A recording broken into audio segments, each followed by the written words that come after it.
रात के 2:47 Bhopal Itarsi railway track पर एक ऐसी ट्रेन देखी गई जो ना किसी शेड्यूल में थी, ना किसी रिकॉर्ड में, लेकिन उसके हॉर्न की आवाज आज भी कुछ लोग नहीं भूल पाए।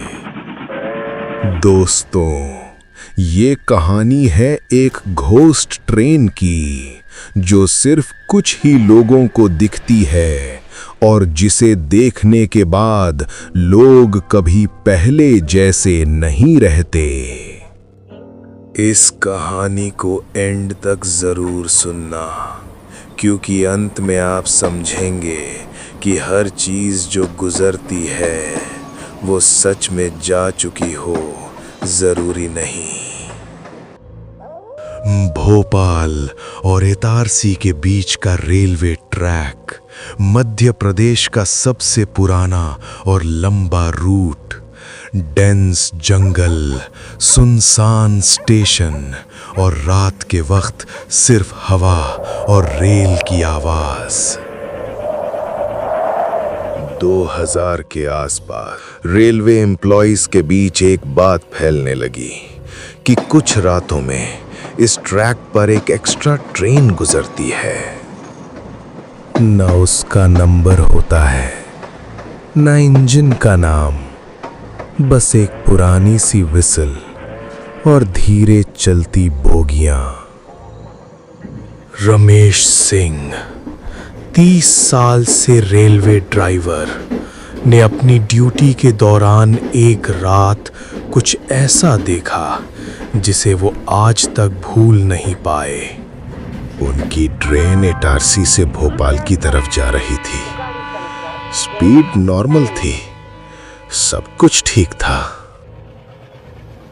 तभी दूर से एक और ट्रेन आती हुई दिखी, सेम ट्रैक पर। सिग्नल रेड था, लेकिन वो ट्रेन रुक ही नहीं रही थी। रमेश ने इमरजेंसी हॉर्न बजाया, लेकिन सामने से कोई रिस्पॉन्स नहीं। और जब दोनों ट्रेन्स पास आई, रमेश ने देखा उस ट्रेन के अंदर कोई भी पैसेंजर नहीं था। बोगियां खाली थीं, लाइट्स जल रही थीं, लेकिन कोई जिंदा इंसान नहीं। जैसे ही वो ट्रेन गुजरी, रमेश को लगा जैसे वक्त रुक गया हो। इंजन का मीटर 0 पर था, रेडियो काम नहीं कर रहा था और हवा अचानक ठंडी हो गई। उन्हें सिर्फ एक चीज सुनाई दे रही थी, एक पुरानी विसल जो धीरे धीरे दूर जा रही थी। अगले 10 मिनट तक किसी भी स्टेशन से कोई रिस्पॉन्स नहीं आया। अगली सुबह रमेश ने ये बात सीनियर ऑफिसर को बताई। तब उन्हें एक पुरानी फाइल दिखाई गई, 1964 का एक रेलवे एक्सीडेंट। एक पैसेंजर ट्रेन रात के वक्त भोपाल इटारसी ट्रैक पर सिग्नल फेलियर की वजह से जंगल के पास डिरेल हो गई थी।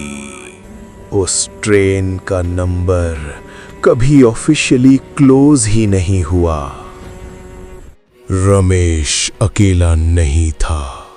ट्रैकमैन, स्टेशन मास्टर और कुछ लोकल विलेजर्स, सबने अलग अलग सालों में उसी ट्रेन को देखा। कोई कहता है वो सिर्फ कुछ सेकंड के लिए दिखती है, कोई कहता है उस ट्रेन में से कभी कभी हेल्प की आवाज आती है। आज भी भोपाल इटारसी रूट पर रात के वक्त कुछ ड्राइवर्स रेडियो वॉल्यूम कम रखते हैं, इसलिए नहीं कि आवाज डिस्टर्ब करे, बल्कि इसलिए कि अगर कभी उस पुरानी विसल की आवाज आए तो वो उसे सुन सके, क्योंकि कुछ सफर कभी पूरे नहीं होते और कुछ ट्रेन्स सिर्फ यादों में नहीं, पटरियों पर भी चलती रहती हैं। ये कहानी एक रियल रेलवे इंसिडेंट से इंस्पायर है। अगर आप रात में ट्रेन से सफर करते हैं तो अगला हॉर्न ध्यान से सुनिएगा।